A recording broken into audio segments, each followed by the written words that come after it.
All right, so we're going to be talking a little bit about a woman, an Israeli-American woman by the name of, drumroll, Miriam Adelson, and we're going to talk about her comments. So Miriam Adelson, a little bit of background, who she is. She is an American Israeli. She was born in Tel Aviv. She's a naturalized American citizen. She has a net worth around $40.5 billion, roughly, at least according to Bloomberg. And she is a major political activist, philanthropist, and political donor. In this past 2024 election, she donated around $100 million, and that went towards the Trump campaign. So let's see. So I guess this whole video is not about her. It's not a biography. It's not me telling you everything there is to know about her, but it's specifically about some comments that she has made.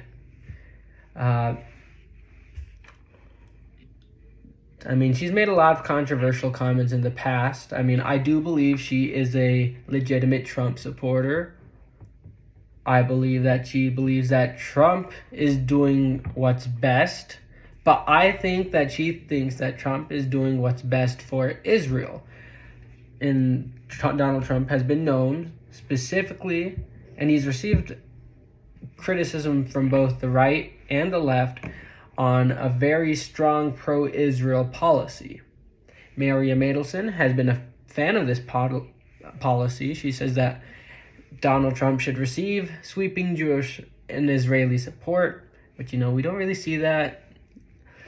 But she says that he should enjoy that support. She's also said that Donald Trump deserves his own book in the Bible, due to everything he's done to Israel. I'm imagining it would be like a book like, she's saying the book of Trump. I'm imagining she's comparing it to like Ezra or when Cyrus released the Jews, allowed them to go down to Jerusalem and I believe rebuild the temple, the second temple. I don't have my Old Testament knowledge on scratch like that, so I apologize if I get anything wrong. Oh yeah, first of all, remember to like, subscribe, share, leave a comment. Supposedly it's good for the algorithm. I wouldn't know. I've received 2 comments total and they didn't change anything, but go ahead, do it anyway. Why not? We're doing this for fun. The algorithm's fake. It's a game of roulette. There's nothing real about the algorithm. And yeah, we're going to get back into this. But yeah, Miriam Adelson, she donated $100 million to Trump, and she supports him due to his pro-Israel policies. She has her own PAC, which is this, I believe, Preserve America PAC. I'm going to double check that. Yeah, Preserve America. Her PAC's Preserve America. And my criticism of her is that I do not believe she is in the interest of preserving America. And specifically because she had some supposed comments that she had made. And these quotes supposedly they do come from Donald Trump himself, the things he supposedly said. So Donald Trump, this Monday, he was visiting Israel. He went down to the Knesset due to, there's the Gaza peace deal. And I guess I'll just read to you the entire thing. And it says, Miriam and Sheldon, who I believe is her husband, and I believe he runs casinos out in Vegas.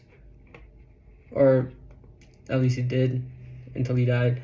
But yeah, he says, Miriam and Sheldon would come into the Oval Office and they'd call me. I think they had more trips to the White House than anybody else, which, that implies a lot of influence. That implies a lot of complaint time, because of how a lot of these politicians work is that they don't necessarily meet with people they meet with people who schedule meetings with them. That means, for example, you could have a popular idea in the country, and you could share it out online. But if no one with that opinion actually goes out and schedules time with a congressman, or takes a little block out of their day to meet with the representative, then their representative is not going to see that opinion come up in his face-to-face, day-to-day life. He might believe it's just a purely online opinion. So first of all, as a politician, it's very important. Well, if you're someone trying to get anything done in politics, getting face time with a political representative is very important. It makes you appear that your idea is more popular than it actually could be, or maybe it's just a genuinely popular idea. So first, Miriam and Sheldon would come into the Oval Office. I think they had more trips than anybody else. And Trump, he said some statements which made a lot of people question what were those meetings about. Because he talked about her love for Israel. And Trump added, I actually asked her once, so Miriam, I know you love Israel. What do you love more, the United States or Israel? She refused to answer. And Donald Trump made a joke. It was like a passing joke. It was like, that makes me think she likes Israel more. That is a big problem, especially coming from a president of the United States. If these people love Israel or any other country more than the United States of America, then they just are not loyal. They are not fit to be pressuring our president, the American people's president, my president, your president, into anything that they believe. This should be a left-right issue. And I'm going to say this to liberals. When you say not my president, I want you to think about that just a sec. You got to say something. That is my president. This is what I think liberals should do. And conservatives too, under Biden, like, that's not my president. This is a stolen election. You should pressure him and you should say, you are my president. You have to do what I'm telling you to do. You are my servant. I am telling you what to do. I tell you to jump. Yeah, you have to say how high. These presidents, these politicians, these senators, they cannot be taking meetings, unless diplomatic, of course, from people who we don't know their loyalty, or who we suspect have foreign loyalties. And as much of a Trump fan Miriam Adelson may or may not be, that does not matter in this context. She's giving him money specifically to get her stuff in Israel done. And he does it. He listens to this foreign power just because she's meeting with him. Just because it's a two-part problem. My bad, I misspoke. She is giving him money, and she should not be doing that. She should be a loyal American citizen, or as Tucker Carlson would inflect that. So she should be a loyal American citizen, and he should be a loyal American public servant. We cannot have leaders who will sell us out. Donald Trump's my president, and Donald Trump's your president. And I think that's something he needs to be reminded of just a little bit. You don't serve these people out there, For as much as I do or do not like you, you serve me, You listen to what, there's a reason why they're called Mr. President, right? Because he's Mr. He's not Sir. He's not His Excellency, though I believe they used that in the past, for George Washington at least, in letters. But it's Mr. President. You are not a formal office. You're an office that was held by hillbillies like Andrew Jackson, that was held by peanut farmers like Jimmy Carter, that was held by generals like George Washington. You should be working for us. And congratulations on the peace deal. That was great. We love to see it. We don't like seeing deaths in Gaza. We don't like seeing deaths to Israeli citizens. We don't like seeing Muslims and Jews killing each other over stupid, trivial things. You know? And, they're still going to kill each other because it's what they do out there in that part of the world. But the most important thing is that you listen to us. We tell you what to do, and you do it. Donald Trump especially, he ran specifically on, I'm not taking orders from anybody else. I'm Donald Trump. I'm famous. You're fired. Right? That's who he's known for. Donald Trump receives $100 million from Miriam Adelson, and now all of a sudden that tough guy bravado that he was putting out to the world is gone. He's like, you know what? I'm sorry. You paid me, so I'll listen to you. I guess I just wanted to rant a little bit about that. That we cannot have these people running our public discourse. So what I want you guys to do is call up your representative. You can schedule a 15-minute interview with them. And you schedule 15 minutes. It takes, let's see, at most it take 2 hours out of your day, right?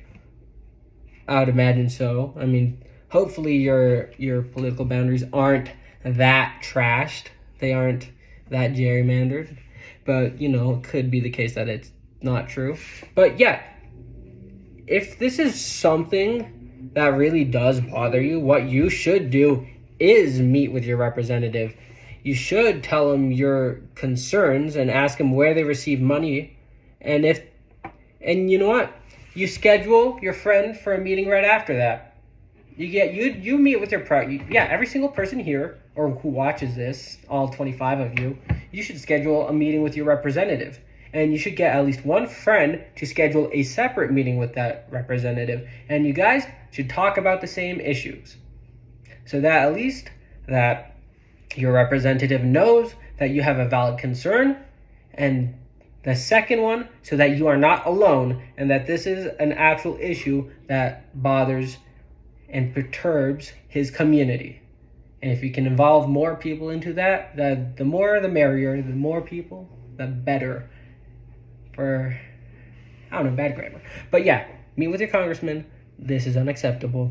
I don't care how much money anyone receives. The American president is our servant.